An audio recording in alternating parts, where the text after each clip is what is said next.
আমরা দায়িত্ব গ্রহণ করি সরকারের, প্রায় সঙ্গে সঙ্গেই এই বন্যা শুরু হয়েছিল।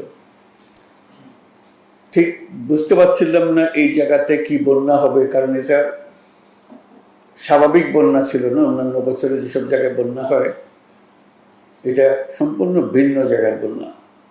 এটা কত গভীরভাবে মানুষকে ক্ষতিগ্রস্ত করবে সেটারও কোনো ধারণা ছিল না। প্রথম আন্দাজ করা হচ্ছিল যে তাড়াতাড়ি চলে যাবে। যতই দিন যাচ্ছিল এটা কঠিন হয়ে যাচ্ছিল, বন্যার প্রকোপ বেড়ে যাচ্ছিল। তো সবাই প্রথম ত্রাণ নিয়ে দৌড়াদৌড়ি, তাদের যা আপনাদের সবাইকে রক্ষা করার জন্য দৌড়াদৌড়ি। সারা দেশে সবাই ঝাঁপিয়ে পড়েছিল সাহায্যের জন্য।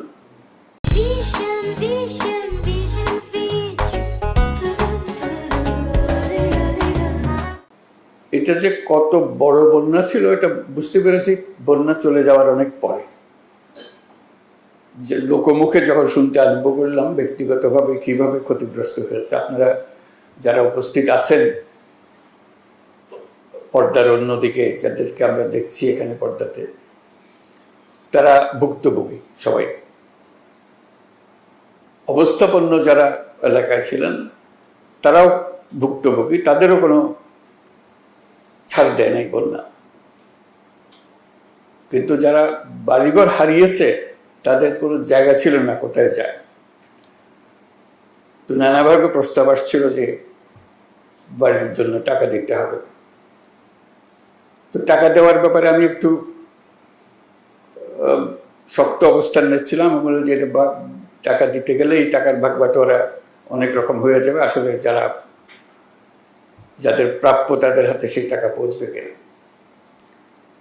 তখন একটা প্রস্তাব আসছিল যে আশ্রয়ণ প্রকল্পের মাধ্যমে করা। আশ্রয়ণ প্রকল্প সম্বন্ধে আমার পরিষ্কার ধারণা ছিল না, নামটা জানা ছিল।